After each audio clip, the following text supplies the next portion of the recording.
Here with first-year coach Hutch Gonzales of Mandeville High School. Coach, I guess, we're about to start a new era in Mandeville High.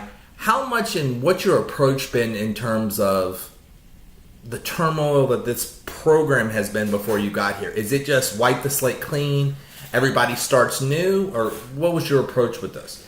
I mean, as far as the kids go, the turmoil affected them, but it didn't really involve them. So, I mean, there's no way to possibly say, let's just forget any of that ever happened. It was just too much with, the whole circumstances of last year and the way, Coach was, made the decision that he made. And then things kind of rolled into the season, and you could tell it was a slow start for them because there was an adjustment period, but they really picked it up towards the end. And I have to credit the kids and the coaches that were here for making that happen, and we're trying to carry that momentum into this year.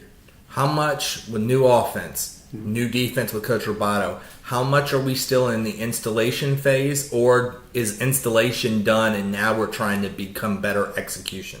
Well, anybody who knows me knows that the offensive style is extremely similar.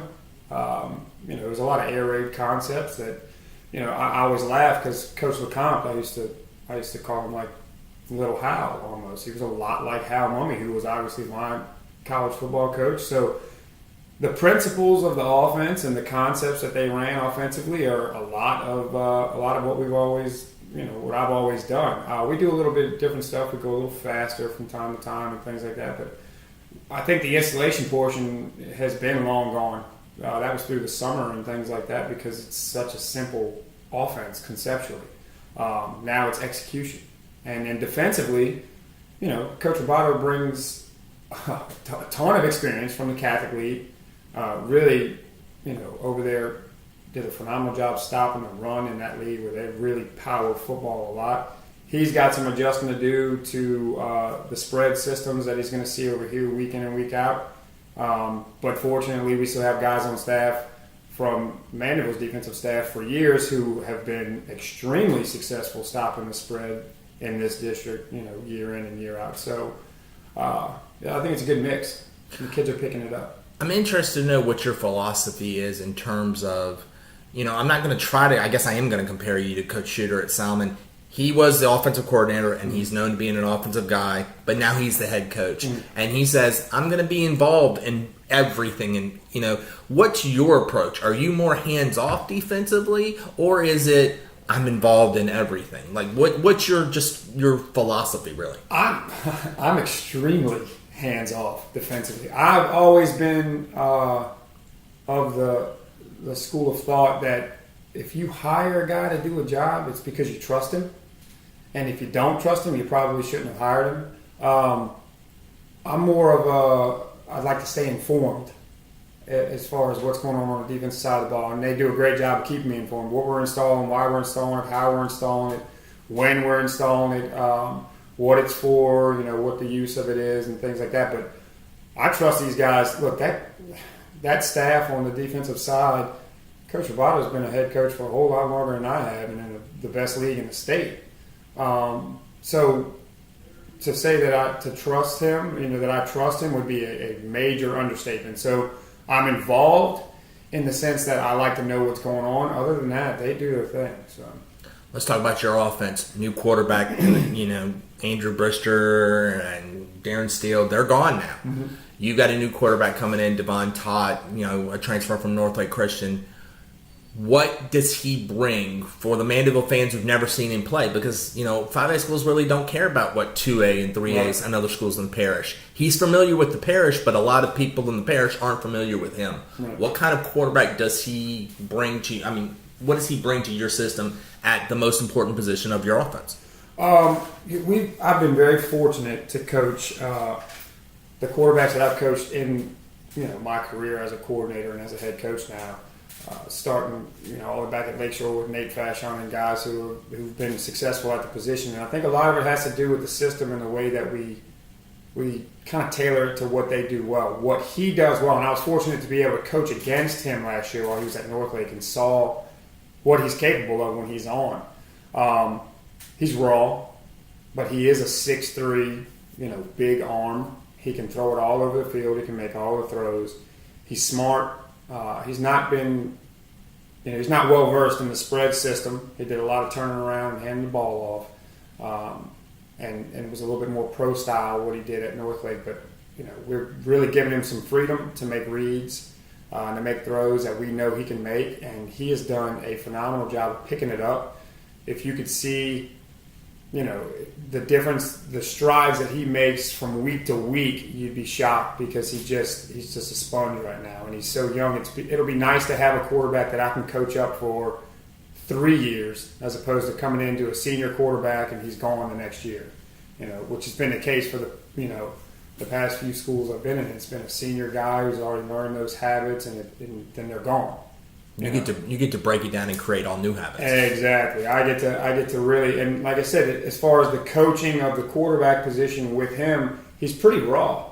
So he doesn't have a lot of bad habits. It's just things that we're trying to form on our own through our practice and the way we do things. Your offensives had never been having just a guy in the backfield in terms of running back A. We're going to give the ball 20 to 25 times, and he's going to rush for 1,400 yards.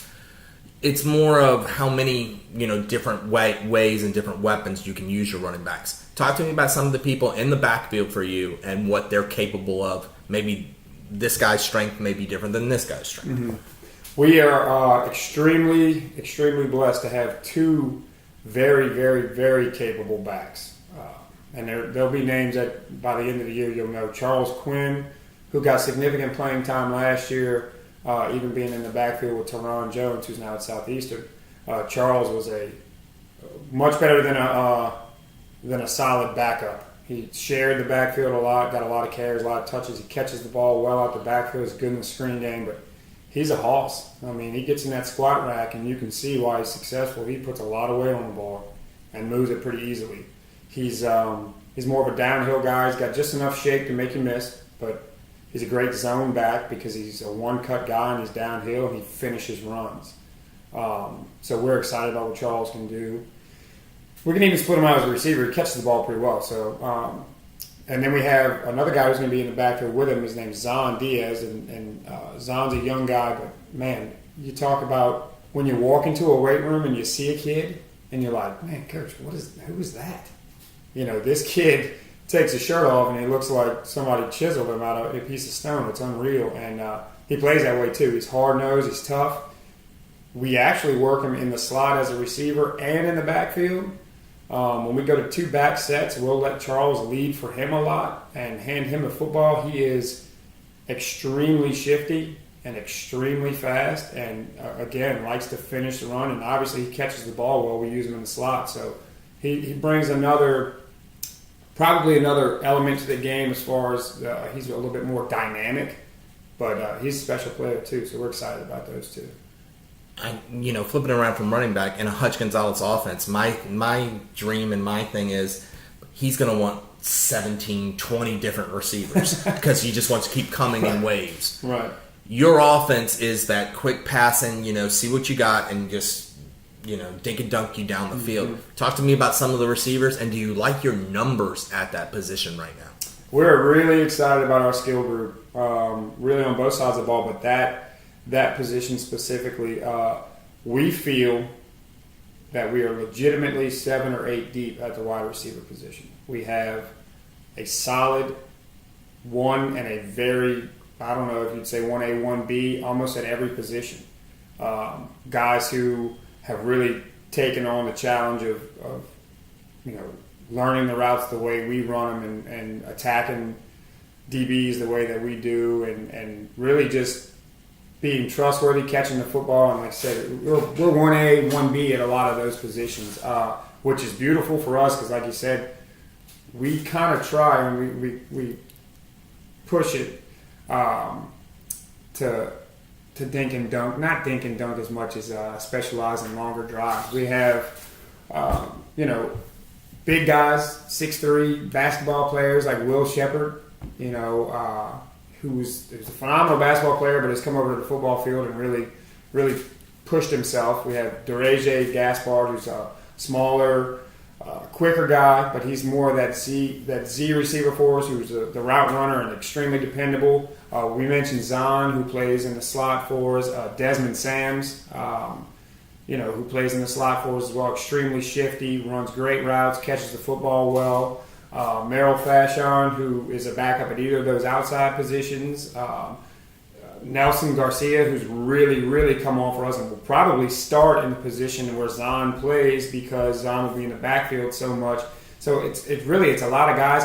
And fortunately for us, most of them are younger. We're going to have them for 2 and 3 years. A lot like Todd. A lot like Todd. So they'll build that rapport with each other for the next 2 or 3 years. That's exciting for us. For anything to happen in anybody's offense, including your own, you've got to have time and you've got to have a clean pocket and holes. Your offensive line is very important. Talk to me about some of the players that are going to be in your offensive line and in your rotation. Well, it starts in our offensive line with our leader, and he's not just a leader in the offensive line, but in the weight room, everywhere. Madrid Steele, and if that name sounds familiar, his brother is Darren Steele, quarterback from last year, quarterback athlete from last year. Madrid is a phenomenal leader. Right now, he plays left tackle for us, but if we needed him to go play center or guard or wherever, he's the guy who could play any of the positions and lead from any of those positions. He's been starting there for a few years, and I call him Coach Madrid because if I'm 2 seconds late to the field, he'll start to practice without me. He's a phenomenal leader, and that's what you look for in a guy in that position. That's an extremely important position. We have a little rotation working right now at left guard. Preston Francis is working there. Jackson Page is working there. 2 younger guys. Well, Preston's a senior, but guys who are really pushing for that spot. The center position's pretty locked down. Jeremy Gugno, who's been kind of the 5th or 6th man on the offensive line for the past few years. He could kind of play any of those positions and he would rotate through, but he's found a home at center, and we're excited about it because he does a good job. He's one of the bigger guys. As you know, traditionally, Mandeville doesn't put monsters out there on the offensive line, more athletic kids. Joshua Ball is playing right guard for us, and he is the most athletic offensive lineman I've ever coached. He's got enough of a frame to play the offensive line, but you just feel like if he put on 30 or 40 pounds, he's a college level player. The kid is extremely athletic. He's extremely hard working. We're excited about him. And then at the right tackle position, we have Lewis Butler. He's a little bit more wiry. He's a 6'2", 3", and probably 210-pound kid, but he's like I said, a prototypical Mandeville offensive lineman for the past few years that they've been here, where you're really athletic guys running around out there.